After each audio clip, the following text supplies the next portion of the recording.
ലോകമെമ്പാടുമുള്ള ക്രൈസ്തവരും അക്രൈസ്തവരും യേശുക്രിസ്തുവിൻ്റെ ഉയർത്തെഴുന്നേൽപ്പിനെ ഓർക്കുന്ന ഈ ദിവസത്തിൽ പവർ വിഷനും നിങ്ങളോടൊപ്പം ഉയർപ്പിനെക്കുറിച്ച് തന്നെ ധ്യാനിക്കുവാൻ ആഗ്രഹിക്കുന്നു. മർക്കോസ് എഴുതിയ സുവിശേഷം 16-ാം അധ്യായം 1 മുതലുള്ള വാക്യങ്ങൾ. ശബത്ത് കഴിഞ്ഞ ശേഷം മഗ്ദലക്കാരത്തി മറിയയും യാക്കോബിൻ്റെ അമ്മ മറിയയും ശലോമയും കർത്താവിനെ പൂശേണ്ടതിന് സുഗന്ധവർഗം വാങ്ങി.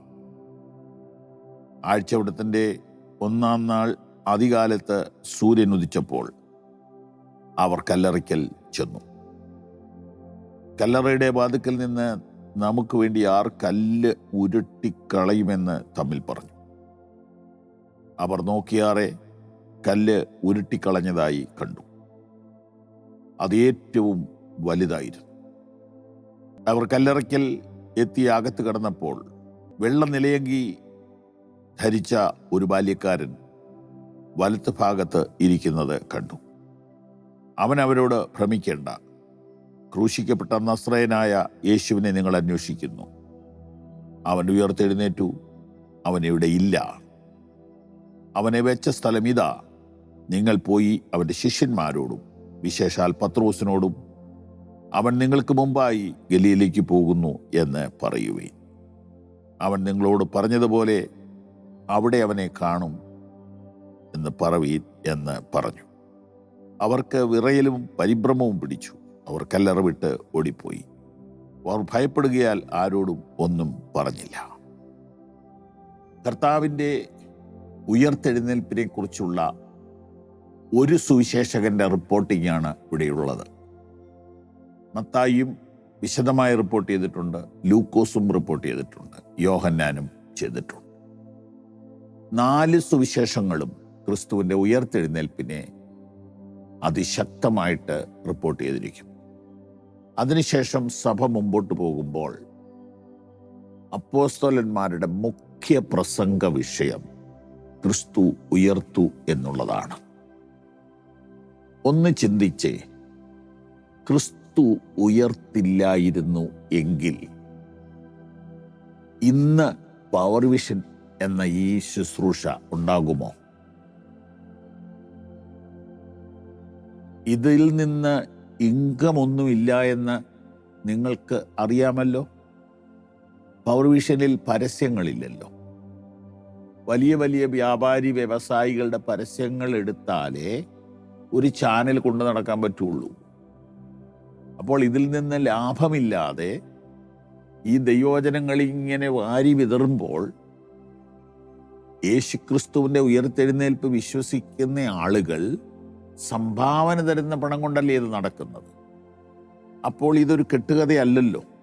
അതിനേക്കാളും മികച്ച ഒരു കാര്യം പറയാം. ഇന്നിത് നിങ്ങൾ പറഞ്ഞുകൊണ്ടിരിക്കുമ്പോൾ, കേട്ടുകൊണ്ടിരിക്കുമ്പോൾ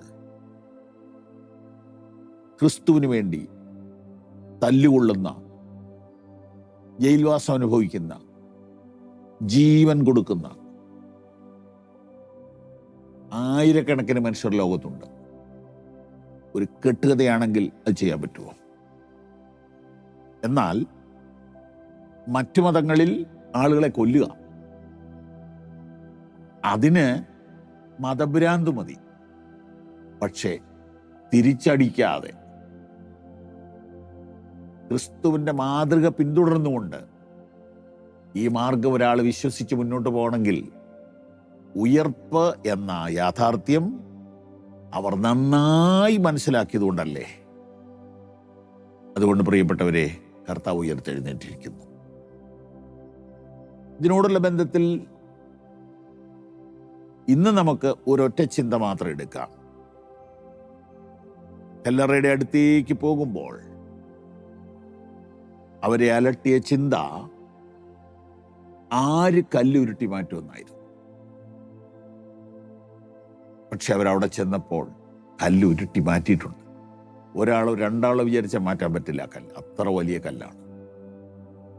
മത്തായി അതിനെക്കുറിച്ച് എഴുതിയിരിക്കുന്നത് ആ കല്ലിൻ്റെ മുകളിൽ ഒരു മാലാഖ ഇരിപ്പുണ്ടായിരുന്നു എന്നാണ്. ആകയാൽ ആകയാൽ നല്ല ബോധ്യം ഈ വിഷയത്തിൽ നമുക്ക് ഉണ്ടാകണം. ആ കല്ലറയ്ക്കകത്ത് ഇപ്പോൾ എഴുതി വെച്ചിട്ടുണ്ട്, പോയാൽ കാണാം, അവൻ ഇവിടെ ഇല്ല, അവൻ ഉയർത്തെഴുന്നേറ്റിരിക്കും. He is not here, he is risen. ഇന്ന് അനേകർ പോയി കണ്ടിട്ട് വരുന്നു. പൗലോസ് അപ്പോസ്തലൻ ലേഖനം എഴുതിയപ്പോൾ ഇങ്ങനെ എഴുതി, ക്രിസ്തു ഉയർത്തെഴുന്നേറ്റിട്ടില്ലെങ്കിൽ ഞങ്ങളുടെ പ്രസംഗം വ്യർത്ഥം. ആകയാൽ ഉയർപ്പൊരു യാഥാർത്ഥ്യമാണ്. അതിൽ ഉറച്ചു നിൽക്കാം. ദൈവം നമ്മെ അനുഗ്രഹിക്കട്ടെ.